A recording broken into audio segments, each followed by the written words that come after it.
The moment she opened her door, she saw two glowing eyes staring back. And then, the whisper, "I've been waiting for you." It was a stormy night, the kind that seeps into your bones. Emily had just moved into the small, lonely house at the edge of town.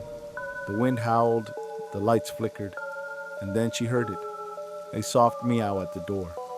She opened it to find a black cat, soaked and trembling. Its fur glistened and its eyes seemed almost human. She didn't know it yet, but accepting the cat would change everything. The cat followed her inside. At first it was harmless, curling up on the couch, purring. But soon, strange things began to happen. Objects would shift. Shadows moved in ways that didn't make sense. And Emily could swear she sometimes saw people in the corner of her eyes, watching her from the dark. And then came the first knock at the window. At 3:07 a.m., Emily tried to ignore it, but each night the knocking grew louder. And the cat? It stared at her, unblinking, like it was waiting for her to do something. One night, she heard whispers when she walked past the cat. "You promised. You belong to me now." She froze. No one was there. But the cat's eyes burned into her soul. That's when she realized every neighbor she had spoken to recently had vanished. Emily went to the library, digging through old town records. There, she discovered the legend.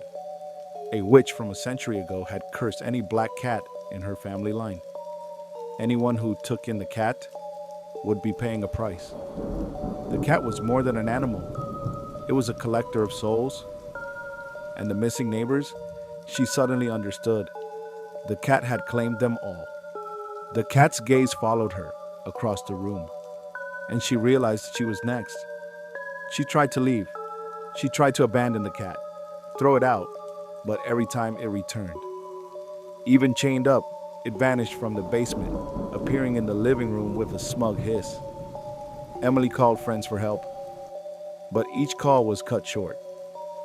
And each time the cat sat there, eyes glowing, watching, waiting. She didn't know it yet, but the cat could walk between worlds, and the world she knew was slipping away. Night after night, Emily grew weaker. Sleep eluded her. Every reflection she saw showed a stranger in the mirror whispering, "Pay your debt." She finally confronted the cat, shouting, "What do you want from me?" The cat blinked slowly, and in that moment, she heard a chorus of whispers. "Your soul, your soul, your soul." And then she remembered the last neighbor who disappeared. They weren't gone. They were watching her, trapped in the cat's eyes. Every decision she made from now on was being controlled. Emily tried to fight. She read rituals, burned herbs, even tried to trap the cat in a circle of salt. Nothing worked.